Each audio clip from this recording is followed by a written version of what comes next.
when I think about you in Sex and the City, do you think you got that role because in real life you are this wild sexual person or something? No, I had done a film called Live Nude Girls. And I think from a very early age, films like Porky's and Police Academy and Mannequin, you know, for me as an actress, where I really live is in the theater. But you can't make a living in the theater. No. So, I mean, if you look at my resume, it's like two different actresses. One is like this theater career, which is very classical, and the other one is like these crazy movies that I was doing. But I was really paying my rent. Right. I didn't come from, I'm a blue-collar girl, you know. I didn't want to go back to waitressing and slinging hash. I wanted to continue, even, you know, in a movie that I felt, well, it's not exactly what I want to do, but it's going to pay my rent for the next 6 months. Sure, no, which it's a Porky's business. did. Right. Absolutely. What did you mean in your email to me?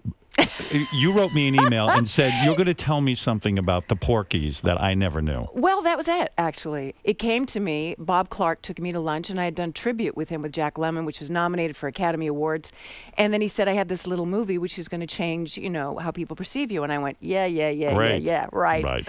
And how is that? And then he sent it to me, and all my agents said, you can't do this movie. And I said, yeah, I can't do this movie, but I also can't pay my rent. Right. And I thought, you know, this movie will do well, and it'll probably do drive-ins.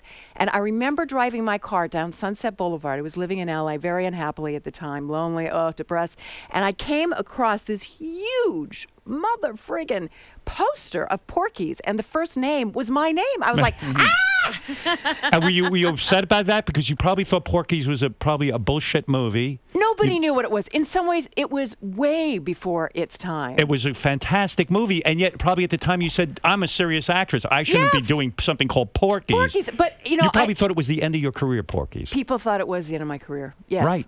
And meanwhile, it's one of the things that you are known for and praised for. Yes. And you were part of groundbreaking movies. But at the time, they thought it was a piece of bunk. I mean, they went on and on how this isn't, you know, compared with other films that were out at the time, like Animal House. They were saying, this is a frat boy movie. This is stupid. Was it hard for you to get work after Porky's? Was it like, oh, she's in that shitty Porky's? It was easy to get work like Porky's, like Police Academy, because you're associated with a hit. So then you go on this trail, and this other trail that you were on with movies like Tribute and Ticket to Heaven, where you're nominated for awards and you're going that direction, suddenly Michelle Pfeiffer is taking all those roles, and I can't get near them. Because you were in Porky's. Because I was sexualized in that way.